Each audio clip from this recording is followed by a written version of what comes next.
আমি যেটা বলেছি সেটা আমি দেশের স্বার্থ এবং বাংলার স্বার্থে রাজ্যগুলোর স্বার্থে আজকে এসেছি একা।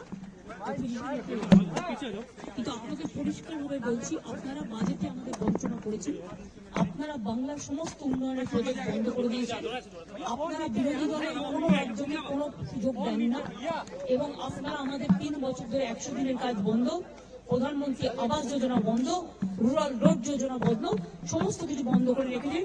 এমনকি ফুড সাবসিডি পর্যন্ত দেননি। আমরা 1,71,000 কোটি টাকা পাই লাস্ট ইয়ার পর্যন্ত। এই বাজেটেও কিছু নেই, শুধু জিরো। এইটুকু বলার সাথে সাথে আমার মাইকটা স্টপ করে দিয়েছে। আমি বললাম, why you discriminate, why you stop me? I am only attending. You should be happy for that. Instead of that, you are giving more scope to your party, your government, and you only me on behalf of opposition, only I am there, and you stop my mic. আপনি আমার mic বন্ধ করে দিচ্ছেন।